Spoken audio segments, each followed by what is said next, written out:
interested in this kit, we have the body of the 60-ton. Comes with a frame. There are two side frames for the trucks. We've got the little stairs, side pantograph,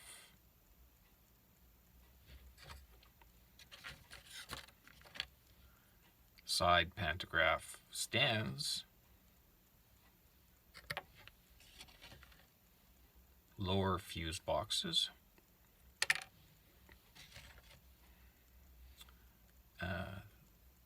the brake cylinder,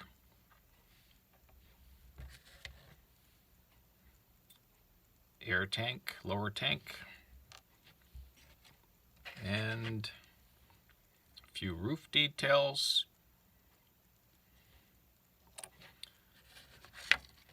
I made a little jig to help you with bending grab irons and the main handhold wires. Available also the Hanna Mining decal for 304, 5, 6, and 7. And a set of drawings to scale, HO, with some notes on the back, some contact information.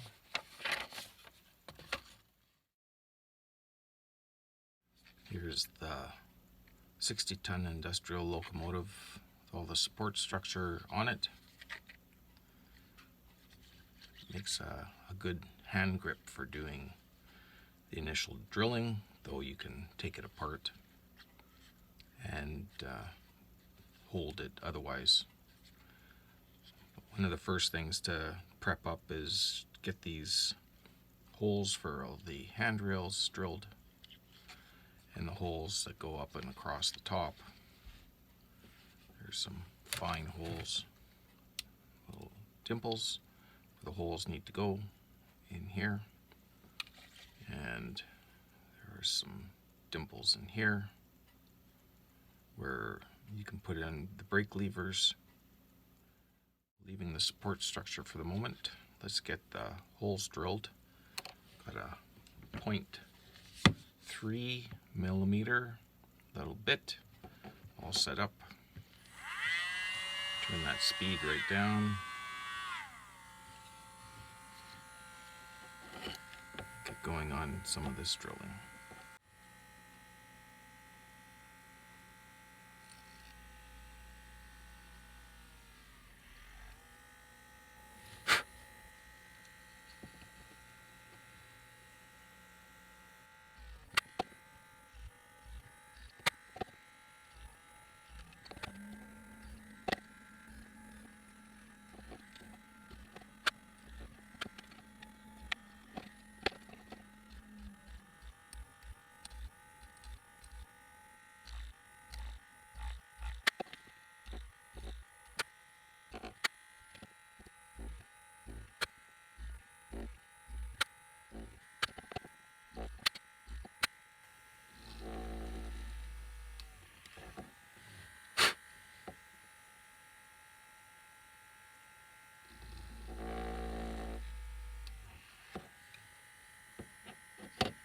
A little bit of support material won't let me get into a couple of these holes. We'll do it after we break off the support material. Support material is pretty straightforward, all along the frame, up on the rain screen or sun vising area in there. Some inside should be easy, it should pop off once we get all this. And around the coupler mounts, and the coupler mounts on this side.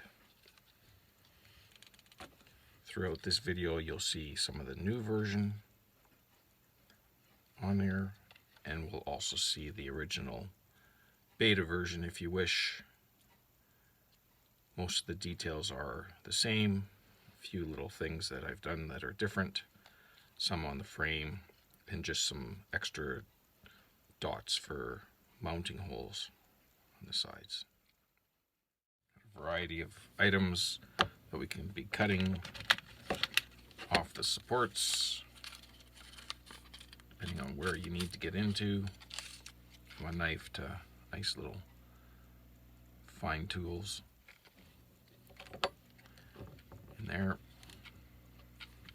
Some of these are just a little awkward to get in with the bigger nippers, so we'll use some of the smaller ones. I like to try and break the supports so that they're clearly visible that they're not there. We'll pop that, break it off. Garbage. And then later you can see where the support dots are, and we're going to file those off just for looks. So around we go, start clipping.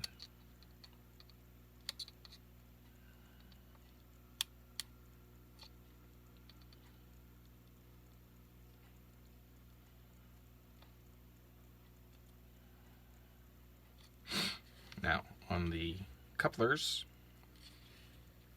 there's actually some bolts. 1, 2, 3, 4. So on this side, you just got to be careful to leave the bolt support. Don't lose it if you want it. Part of it will be worked off depending on how you want to do your couplers. You'll see that in a later video.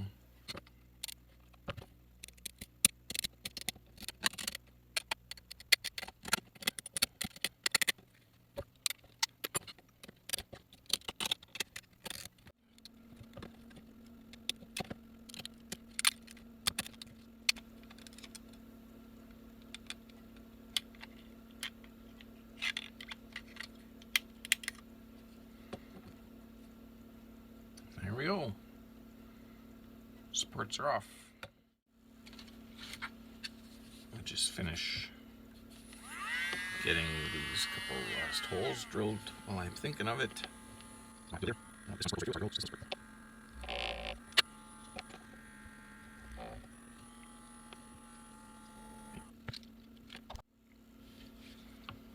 We just want to be careful that we don't cut parts that aren't support. They're details. So a little air cylinder here for the horn. It's got piping on it and supports, so don't cut that. Back here on the cable spool, these are supports to keep it from flopping. So let's get rid of those.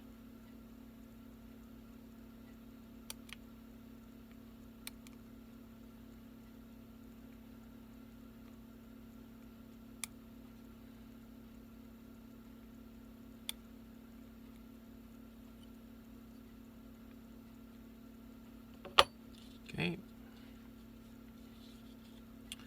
Look on the inside and just see if any of the supports remained, but it looks like they broke off in this case.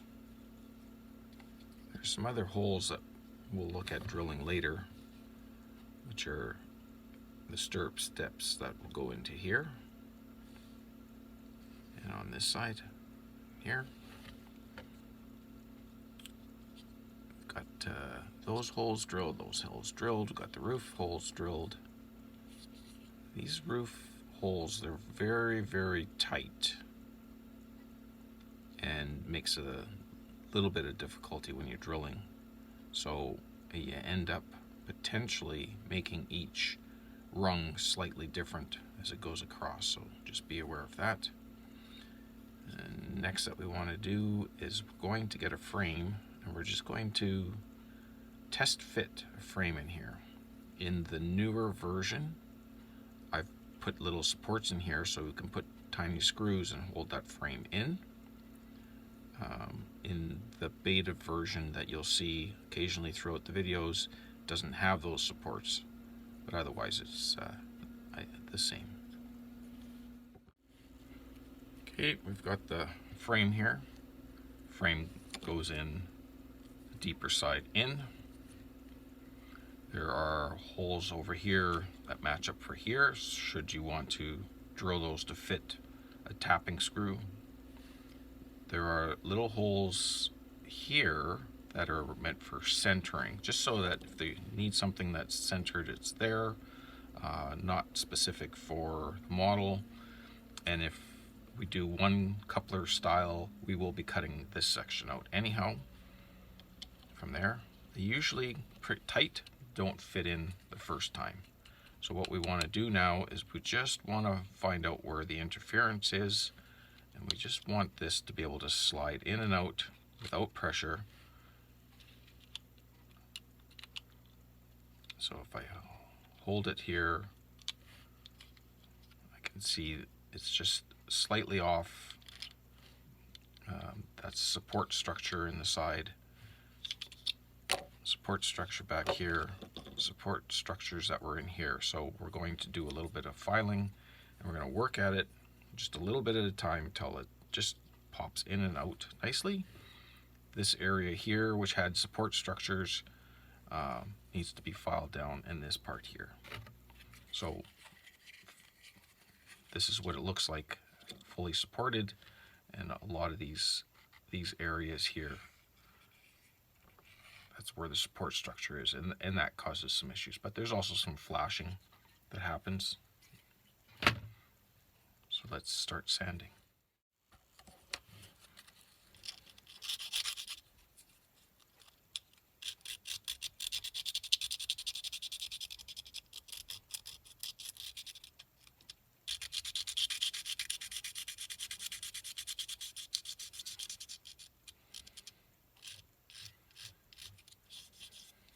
This is design, that little bump there.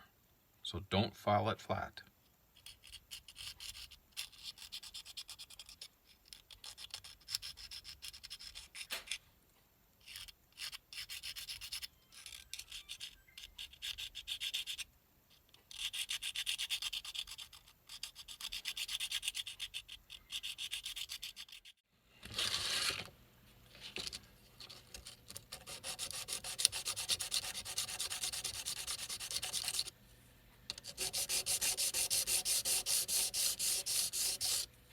Don't be too aggressive on your passes. You want it to fit nicely. There are no details on the frame, so there's no rivets or anything like that. So anything you take off is just part of the process of printing.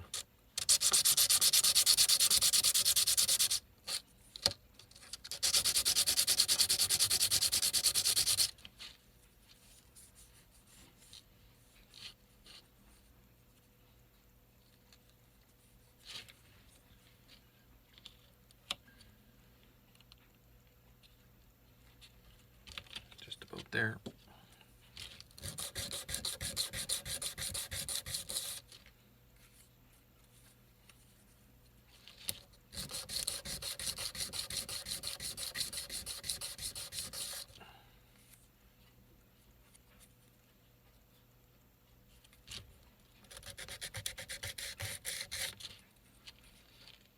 Just trying to make sure I stay square on my filing. Don't round it this way.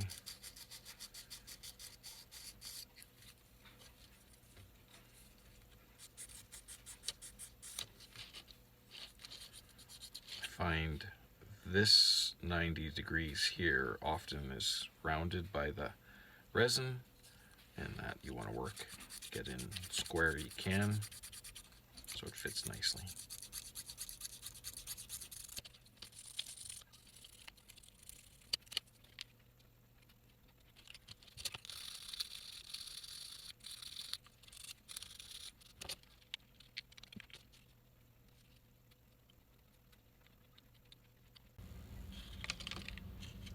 Okay, so we've done a lot of sanding here to get these to fit. I just find with these resin prints that there can be a little more interference than you actually designed in, but it doesn't take too much sanding, but just the patience to get it to fit in. And I also find that you sand it one way to make it fit, and it may not fit exactly the same the other way. So remind yourself and make marks or whatever you need to do just to sand the same way to make it fit.